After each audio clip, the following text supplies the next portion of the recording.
사도신경으로 우리의 신앙 고백하도록 하겠습니다. 나는 전능하신 아버지 하나님 천지의 창조주를 믿습니다. 나는 그의 유일하신 아들 우리 주 예수 그리스도를 믿습니다. 그는 성령으로 잉태되어 동정녀 마리아에게 나시고 본디오 빌라도에게 고난을 받아 십자가에 못 박혀 죽으시고 장사된 지 사흘 만에 죽은 자 가운데서 다시 살아나셨으며 하늘에 오르시어 전능하신 아버지 하나님 우편에 앉아 계시다가 거기로부터 살아있는 자와 죽은 자를 심판하러 오십니다. 나는 성령을 믿으며 거룩한 공교회와 성도의 교제와 죄를 용서받는 것과 몸의 부활과 영생을 믿습니다. 아멘. 지금부터 주연저로 두 번째 주일 예배 하나님 앞에 올려드리도록 하겠습니다.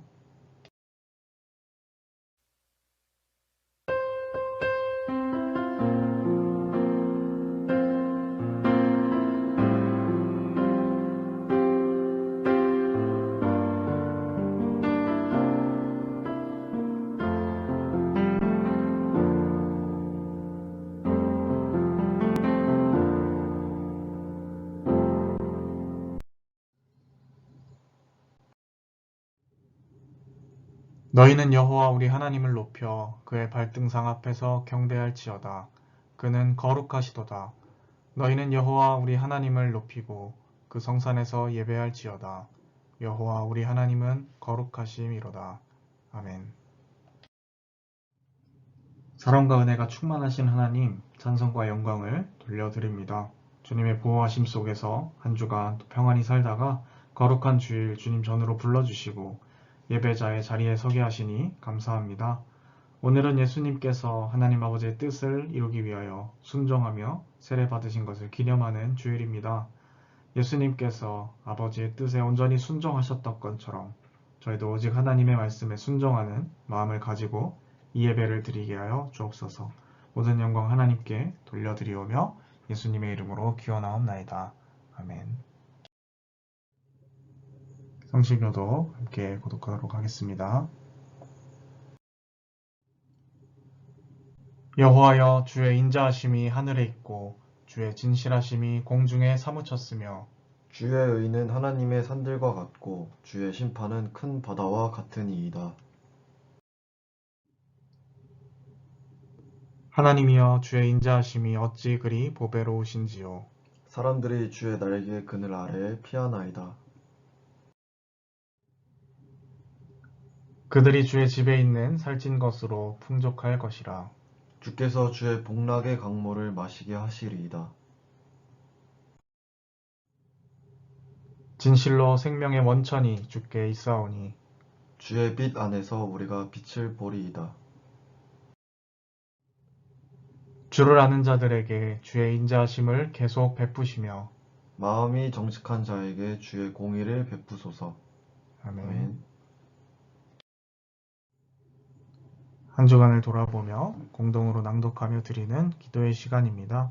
함께 스크린을 참조하셔서 함께 낭독하며 기도 드리도록 하겠습니다.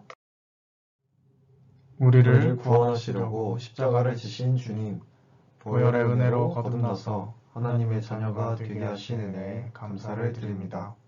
주님은 거룩하시며 또한 우리에게도 거룩하라 명령하셨기에 이 시간 저희들은 우리의 모습이 예배자로서 합당한지를 살펴보고 있습니다. 시와 찬미와 감사가 넘쳐나야 할 우리의 입술에는 원망과 불평과 거짓이 가득했습니다. 주님께서 베풀어 주신 은혜로 말미암아 나와 내 집이 평안하니 고통당하는 이웃은 기억하지 못했습니다. 성전을 찾아와 이웃에게 원망 들을 만한 일이 있는 줄 생각나거든 예물을 두고 먼저 가서 화목하라 하셨는데 우리의 말과 행동은 이와 같이 예배자로서 합당하지 못합니다.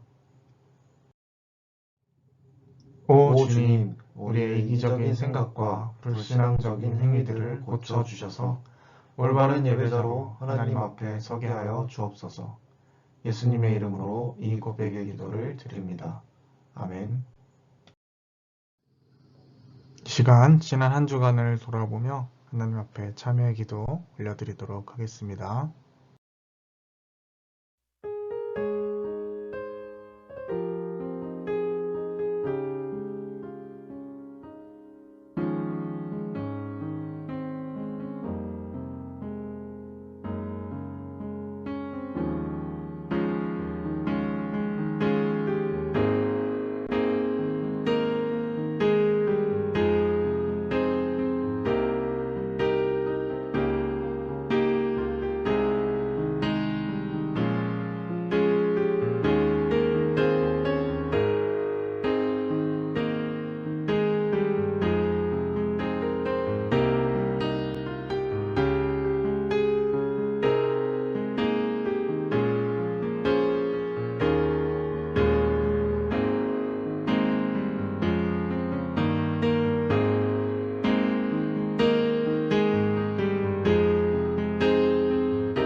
진심으로 자신의 죄를 뉘우치고 고백하는 자에게 주시는 하나님 용서의 말씀 함께 봉독하도록 하겠습니다. 동이 서에서 먼 것 같이 우리의 죄가를 우리에게서 멀리 옮기셨으며 아버지가 자식을 긍휼히 여김같이 여호와께서는 자기를 경외하는 자를 긍휼히 여기시나니 이는 그가 우리의 체질을 아시며 우리가 단지 먼지뿐임을 기억하심이로다. 아멘. 찬양 왕 대신 주께 하나님 앞에 올려드리도록 하겠습니다.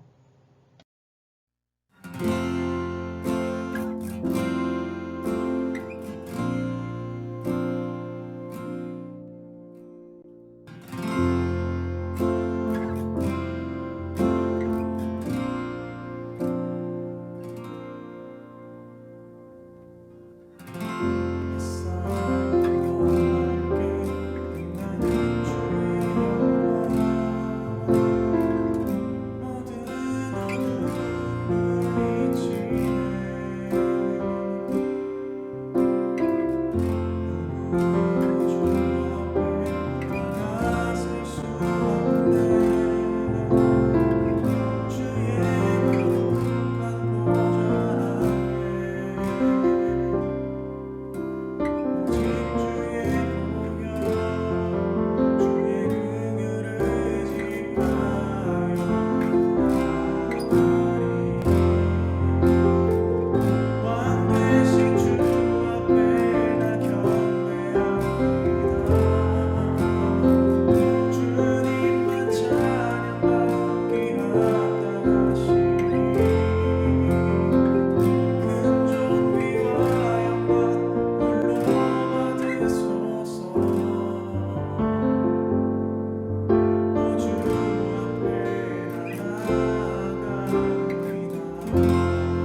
오늘 하나님께서 우리에게 주신 말씀은 요한복음 2장 1절에서부터 11절까지의 말씀입니다. 요한복음 2장 1절에서부터 11절까지의 말씀입니다.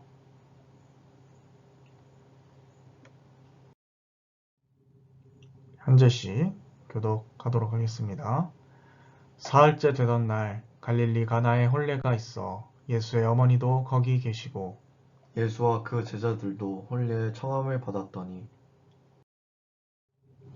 포도주가 떨어진지라 예수의 어머니가 예수에게 이르되 저들에게 포도주가 없다 하니 예수께서 이르시되 여자여 나와 무슨 상관이 있나이까 내 때가 아직 이르지 아니하였나이다. 그의 어머니가 하인들에게 이르되 너희에게 무슨 말씀을 하시든지 그대로 하라 하니라. 거기에 유대인의 정결 예식을 따라 두세 통 드는 돌 항아리 6이 놓였는지라. 예수께서 그들에게 이르시되 항아리에 물을 채우라 하신즉 아귀까지 채우니 이제는 떠서 연회장에게 갖다 주라 하시매 갖다 주었더니 연회장은 물로 된 포도주를 맛보고도 어디서 났는지 알지 못하되 물 떠온 하인들은 알더라. 연회장이 신랑을 불러 말하되 사람마다 먼저 좋은 포도주를 내고 취한 후에 낮은 것을 내거늘 그대는 지금까지 좋은 포도주를 두었도다 하니라. 읽겠습니다. 예수께서 이 첫 표적을 갈릴리 가나에서 행하여 그의 영광을 나타내심에 제자들이 그를 믿으니라. 아멘. 오늘 말씀 창조주를 만나 붉어진 물이라는 제목으로 나누도록 하겠습니다. 네, 여러분 한 주간도 평안히 잘 지내셨습니까? 이번 한 주는 부쩍 제법 쌀쌀한 날씨이지 않았나 그렇게 생각을 해봅니다. 또 이 광주 아파트 공사 현장에서 붕괴 사고가 있었는데 많은 사람들이 죽거나 다치고 또 여전히 실종자들을 찾고 있다고 하는데요. 참 너무나 슬프고 안타까운 일이 아닐 수 없습니다. 조속히 이 실종자들이 발견되고 유가족들이 위로를 받기를 바라고요. 더 나아가서 반복적으로 계속 발생되는 이러한 안전사고 문제가 꼭 해결되는 그러한 날이 오기를 바라봅니다. 여러분 세계에서 가장 비싼 포도주가 무엇인지 혹시 알고 계십니까? 저도 사실 평소에 그렇게 큰 관심은 없었는데 오늘 말씀을 준비하면서 한번 찾아봤습니다. 그랬더니 로마네 꽁띠라는 이 브랜드가 가장 고가의 비싼 브랜드라고 하더라고요. 그래서 역사적으로 경매가 6억 9천만 원에 거래가 되었다라고 합니다. 이건 초희귀한 1945년산 한정판이어서 아마 어마어마하게 비싸게 거래가 된 것이 아닌가 이렇게 생각을 해보게 되고요. 웬만한 사실 6억 9천이라는 이 액수가 웬만한 슈퍼카 후려치는 그런 엄청난 가격이죠. 그런데 이것은 한정판이기 때문에 그런 것이고요. 편의점에서 일반 한정판을 또 판매를 한 적이 있었는데 3,900만 원 정도에 팔렸다고 합니다. 좀 더 싼 것은 1,000만 원 정도 한다고, 보통 가격은 그 정도 한다고 하더라고요. 정말 저렴한 가격이죠. 물론 농담입니다. 자, 그런데 이 최고급 와인보다 더 귀하고 비싼 포도주가 있다라고 한다면 믿으시겠습니까? 바로 2000년 전에 우리 주님께서 직접 만드신 이 포도주와 관련된 이야기를 생각하면 우리가 그것을 알 수가 있다라는 것이죠. 오늘 이 가나 혼인잔치의 기적을 베푸신 주님의 이야기를 통하여서 함께 그 의미를 생각하고 은혜를 한번 나눠보고자 합니다. 자, 오늘 말씀은 결혼식 잔치로 시작이 됩니다. 자, 여러분들 혹시 결혼식 가보셨나요? 결혼식 보통 어떤 사람들을 초대합니까? 지인을 주로 부르고 그리고 가족들, 지인들 부르고 뭐 이런 식이지 않습니까? 그런데 이 말씀 당시의 이 결혼식의 풍습에 대해서 잠깐 말씀드리자면요. 동네 마을 잔치 개념이었다라고 합니다. 그래서 요즘 문화에서는 하루 만에 이제 뭐 웨딩홀을 대여한다든지 혹은 뭐 교회를 대여한다든지 해서 하루 만에, 하루도 아니죠. 한 2-3시간 만에 그 식을 올리면 끝나지만 이 당시에는 얼마 동안 했냐면 거의 일주일 동안 지속이 되었었고 주인은 가능한 이 많은 사람들을 초대하여서 그들에게 충분한 포도주를 제공할 책임이 있었다라고 한다고 합니다. 그래서 이것이 지역 잔치의 개념이었기 때문에 오늘 말씀 안에서 예수님과 제자들도 이 결혼식에 초대를 받은 것이라고 할 수가 있겠죠. 그래서 이 주인이 하객들을 얼마나 잘 접대하느냐에 따라서 그 집안의 평판 이런 것들을 함께 또 평가받는 그러한 자리이기도 했다라고 해요. 자, 오늘 그 자리에서 일이 벌어진 것입니다. 자, 어떤 일이 벌어졌습니까? 포도주가 떨어졌다는 일이 발생한 거예요. 굉장히 손님들에게 실례인 것이고 또 주최측 입장에서는 수치스러운 일일 수가 있는 것이에요. 마을 사람들 입 밖에 오르내리는 수치의 대명사가 될 수 있는 그런 지금 위기에 처한 것이죠. 예를 들면 야 너네 철저히 결혼식 준비해라. 제대로 준비하지 않으면 야 가나 혼인잔치 이야기 알지? 가나 혼인잔치 때 알지? 걔네처럼 되는 거야. 이런 식으로 많은 사람들의 입방아에 오르내리는 그 수치의 대명사가 될 수 있는 아주 지금 위기에 처해 있는 상황이라고 할 수가 있습니다. 그래서 3절을 우리가 보게 되면 예수님의 어머니 마리아가 포도주가 떨어졌다는 그 소식을 듣고 예수님께 가서 야, 저 사람들 포도주가 없다 이렇게 이야기를 합니다. 이게 무슨 뜻이겠어요? 예수 너가 이 문제를 해결해보라는 것이죠. 자, 그런데 예수님은 어머니 마리아의 요청을 거절합니다. 아주 단칼에 거절을 합니다. 4절에 뭐라고 합니까? 여자여 나와 무슨 상관이 있나이까 내 때가 아직 이르지 아니하였나이다 이렇게 말합니다. 굉장히 당황스러우실 수 있어요. 엄마의 요청을 단칼에 거절했다라는 것도 당황스러울 수 있지만 여자여라는 호칭에 당황하실 수가 있습니다. 와, 아무리 예수님이라도 그렇지 엄마에게도 이렇게 막말할 수가 있냐? 여러분 그런 게 아닙니다. 무례한 호칭이 아니고요. 사실은 거리를 둔 정중한 표현이었다라는 것이죠. 번역상에 좀 아쉬움이 사실 있는데 너무 직역을 하다 보니까 그렇지 사실은 존칭의 표현이라고 합니다. 영어로 따지면 ma'am 같은 그런 표현이죠. 어쨌든 그러나 거절은 거절했다라는 것은 변함이 없는 것이죠. 거절은 거절인 것이죠. 자, 왜 거절합니까? 그러한 이적과 능력은 아무 때나 보여주는 것이 아니다 라는 것이죠. 내 때가 아직 이르지 않았다. 아직은 그러한 능력을 사용할 때가 아니다 라는 뜻도 되는 것이죠.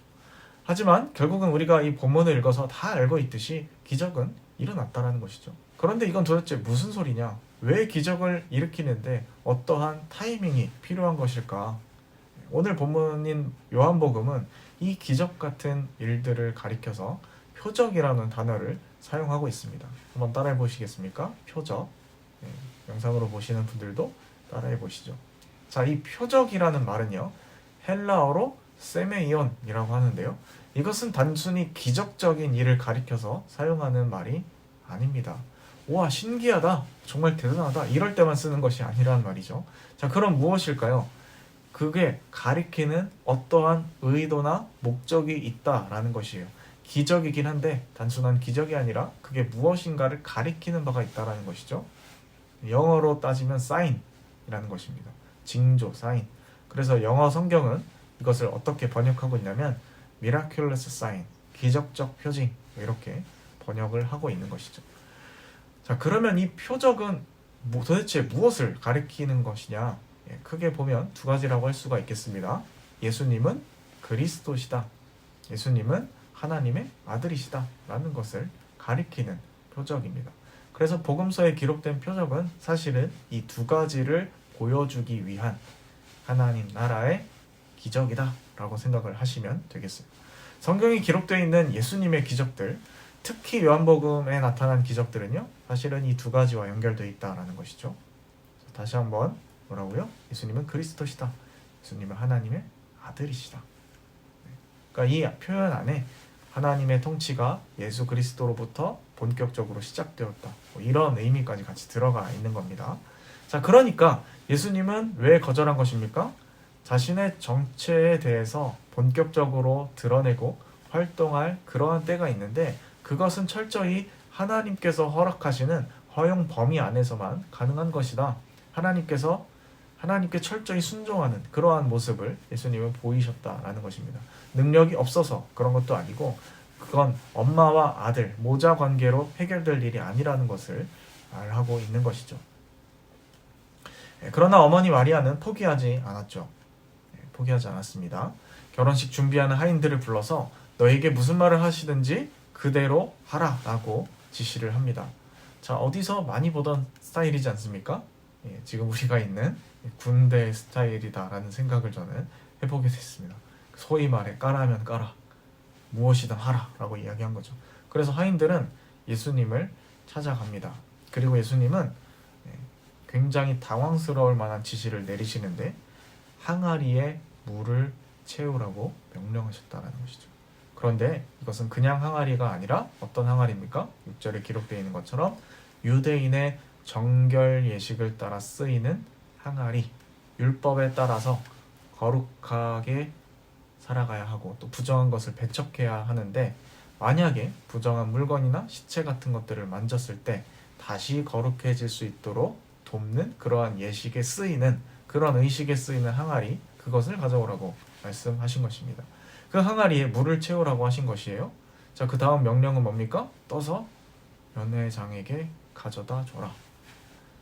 자, 이거는 정말 너무 황당한 거죠.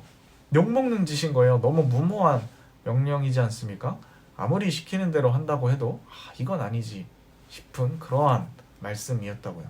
하인이 말 그대로 정말 갖다 주면 어떻게 되죠? 일반적 상황에서는 포도주 없다는데 무슨 냉수를 지금 그것도 포도주 항아리도 아니고 이 정결 예식을 행하는 이 그릇에 가져오냐? 미쳤냐? 그 하인들만 또 혼날 수 있는 군대식 갈굼을 당할 수도 있는 미쳤냐고 뭐 이런 거 무한 시전을 당할 수 있는 그러한 어떤 위기일 수도 있는 겁니다. 그런데 이 하인들은 그것을 놀랍게도 그대로 했다라는 것이에요. 참 이 하인들도 대단한 것이죠. 이 참고로 연회장에게 가져다 줬다라고 성경에 기록하고 있는데요. 여기 나오는 연회장은 장소가 아닙니다. 피로 연장, 연회장 이런 어떤 장소의 개념이 아니라 사람입니다. 파티 플래너를 말하는 거죠. 파티를 주최한 사람을 이야기하는 것입니다. 그래서 결국 예수님께서는 이 포도주가 떨어져서 자칫 흥이 깨질 뻔한 그러한 혼인잔치에서 또 한 가문이 정말 그 지역에서 수치가 될 수 있는 그러한 위기에서 아주 좋은 포도주를 오히려 만드심으로 그들을 구하시고 또 그 잔치를 빛내셨다라는 것입니다. 그리고 이 표적을 통하여서 제자들이 예수님을 본격적으로 믿기 시작했다라고 마지막 11절 말씀을 기록을 하고 있죠. 자, 오늘 이 말씀이 말하는 핵심 내용이 무엇일까요? 제가 크게 세 가지로 정리를 해보았습니다. 첫 번째는 예수님의 모든 표적, 기적은 무엇을 가리킨다? 예수님은 메시아시며 하나님의 아들이시다라는 것을 가리킨다라는 것입니다. 그리고 한 가지 더, 예수님께서 메시아시고 하나님의 아들이어서 어떻게 하라는 것입니까? 순종하라라는 것이죠. 자, 예수님이 메시아십니다. 예수님은 하나님의 아들이십니다. 라는 말은 무엇과 똑같냐면 제가 종종 말씀드렸지만 주님은 하나님이시고 우리의 주인이시기 때문에 우리는 그의 말에 순종합니다. 라는 말과 같은 뜻이라는 것입니다. 오늘 이 표적, 이 물이 포도주로 변한 놀라운 기적사건이 어떻게 일어났습니까? 예수님께서 하라는 대로 그대로 하니까 일어난 것이죠. 너무 무모했어요. 때로는 미친 짓처럼 보이기도 했습니다. 그러나 하라는 대로 하니까 놀라운 풍성한 기적이 일어나게 되었죠. 그겁니다. 순종하라라는 것이에요. 순종하라. 그리고 물떠온 하인들, 제자들 빼고는 이 포도주가 어디서 났는지 아무도 모른다라는 거죠. 왜요? 순종한 사람에게만 예수님이 정말 누구인지 깨달아 알 수 있게끔 하셨기 때문입니다. 하나님이시고 인류를 위한 메시아이신 예수님께서는 순종하는 사람, 믿는 사람들을 찾으신다라는 것입니다. 자, 도대체 믿음이라는 단어가 참 많이 쓰이긴 하는데 뭐 어떻게 하는 것이 믿는 것이냐? 결국 예수님이 누구신지 분명히 알고 그 말씀에 순종하는 사람, 이것이 바로 예수님을 믿는 사람이다 라는 것이에요. 나는 UFO를 믿는다. 마야 문명이 존재했음을 믿는다. 신이 이 세상에 존재한다고 믿는다. 이런 것처럼 하나님은 메시아이시다.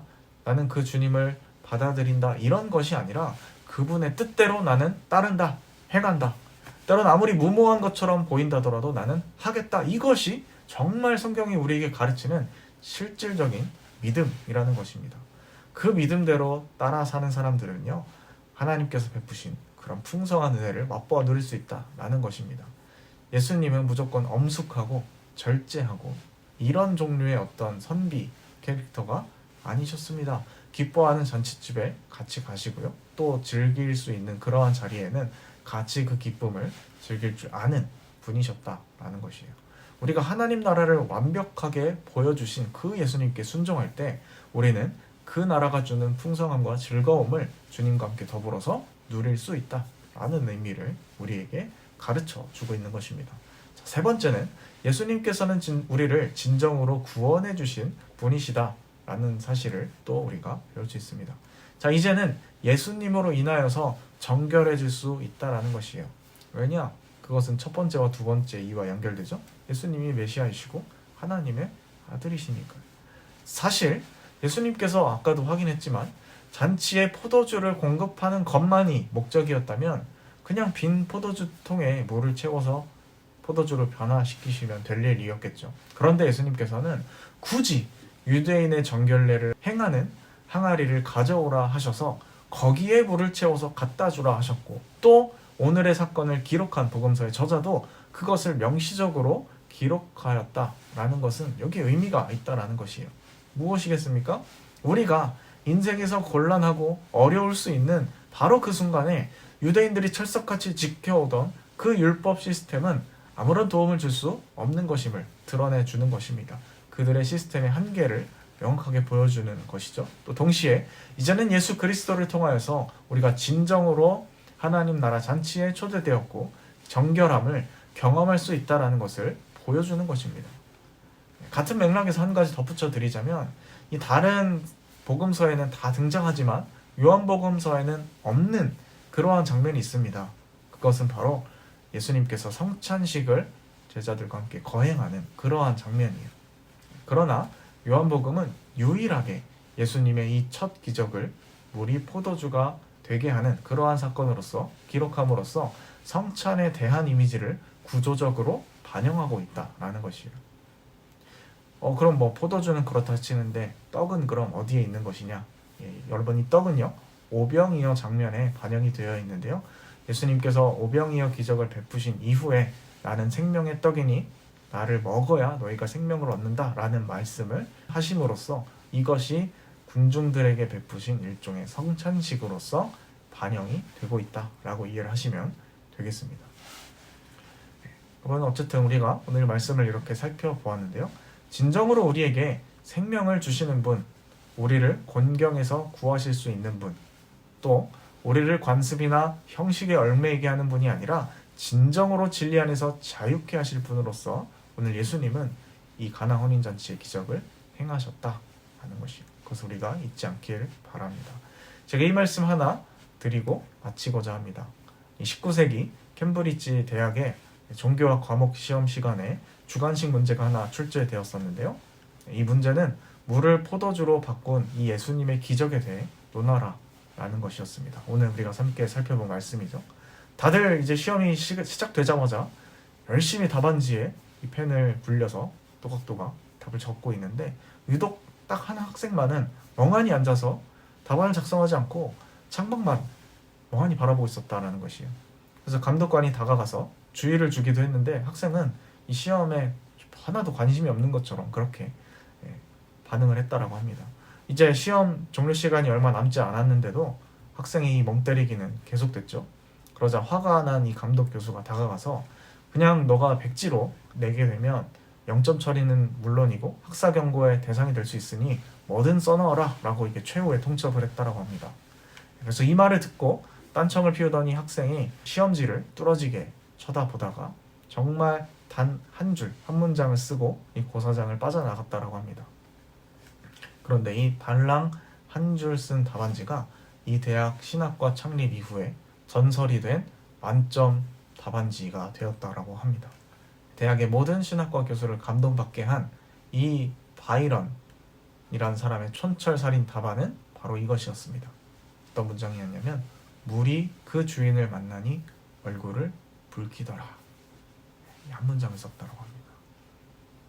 자, 이 학생은요, 영국의 3대 낭만파 시인 중에 한 사람이었던 조지 고든 바이런이라는 사람이었다고 합니다. 자, 우리의 인생에서 마치 이 연회를 주최했던 혼인잔치댁처럼 당황스럽고 난처한 순간들은 반드시 맞이하게 된다라는 것이에요. 그럴 때마다 우리 오늘 말씀을 기억하여서 순종했던 하인들처럼, 또 마지막에 멋진 답안지를 썼던 고든 바이런 시인의 그 문장처럼 창조주 앞에 기꺼이 붉어질 수 있는 우리가 될 수 있었으면 좋겠습니다. 우리가 주님께 온전히 순종함으로 우리를 진정 자유케 하시고 정결케 하시는 그분을 경험했으면 좋겠습니다. 어떨 때만이 아니라 우리의 일상에서 주님과 교제하고 또 순종함을 통해 주님께서 베푸시는 하나님 나라의 풍성한 잔치를 마음껏 누리고 만끽하는 우리가 되었으면 좋겠습니다. 기도하겠습니다. 하나님 아버지, 오늘 우리가 가나 혼인잔치의 기적을 베푸신 예수님의 이야기를 살펴보았습니다. 너무나 유명한 이야기지만 우리가 그 정작 그 의미를 살피고 우리 삶에 적용하는 것에 서툴렀음을 고백합니다. 오늘 말씀을 통하여서 정말 주님께서 우리를 풍성한 삶으로 초대하시며 곤란한 순간, 공경한 순간에 우리를 진정으로 구원하시고 우리를 바른 길로 이끄실 분이라는 사실을 깨달았사오니 순종하게 하시고, 정말 물이 순종하여 포도주가 된 것처럼 또 예수님의 말씀에 순종한 하인들처럼 저희들이 일상의 삶에서 주님 앞에 순종할 때 정말 그 누구도 감히 상상할 수 없는 최상급의 포도주를 경험한 그러한 자들처럼 저희들의 인생에서 주님을 순종함으로써 그것을 경험하게 하여 주옵소서. 함께 하실 줄 믿사오며 이 모든 말씀 예수님의 이름으로 기도드립니다. 아멘. 이 시간 우리의 삶을 결단하며 또 우리의 소유 일부를 하나님 앞에 봉헌 드리도록 하겠습니다. 예수로 살리 함께 찬양 올려드리겠습니다.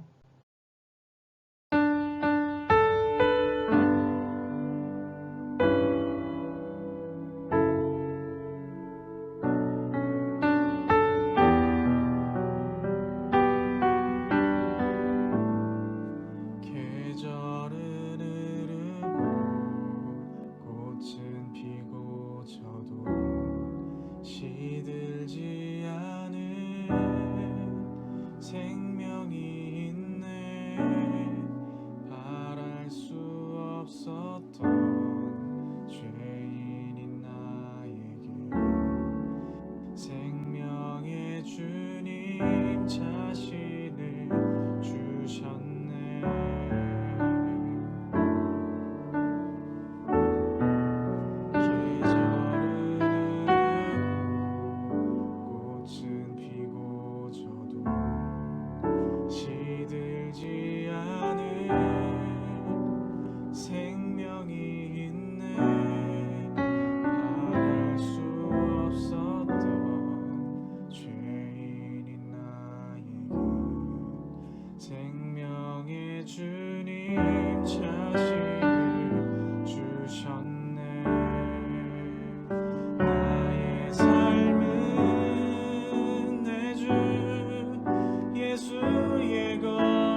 예수의 것이니 내 생명 다해 예수로 살리 내 모든 것 내준 예수의 것이니 내 전부 되신 예수로 살리 내 전부 되신 예수로 살리 내 전부 되신 예수로 살리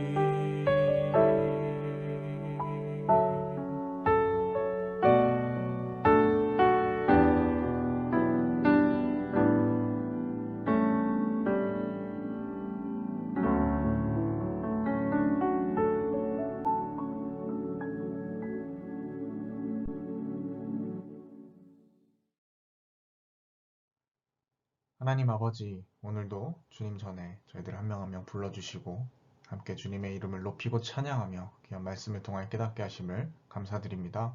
오늘 말씀을 통하여 함께 배운 것처럼 하나님 나라의 그 풍성한 잔치가 순종함으로부터 시작된다는 사실을 잊지 않게 하시고 우리의 때로는 난처하고 어려운 자리, 그러한 자리의 순간마다 하나님께 온전히 순종함으로 그 잔치의 풍성함을 맛볼 줄 아는 인생들 다 되게 하여 주옵소서.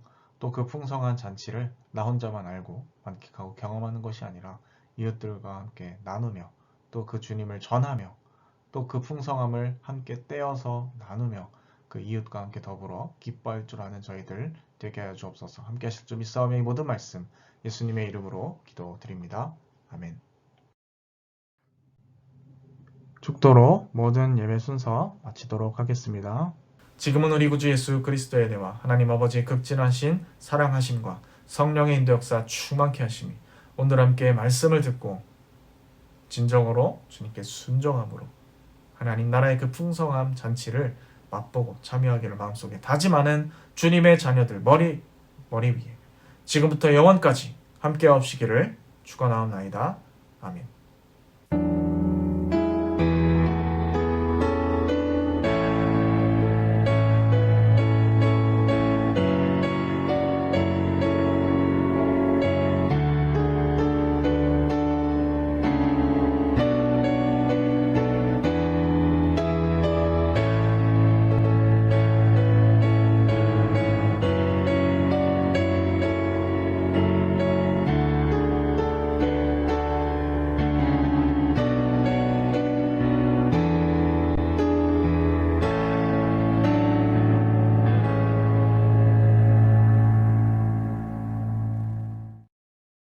네, 여러분 한 주간도 주님께 순종함을 통해서 하나님 나라의 그 풍성한 잔치를 마음껏 맛보는 우리 모두가 될 수 있었으면 좋겠습니다.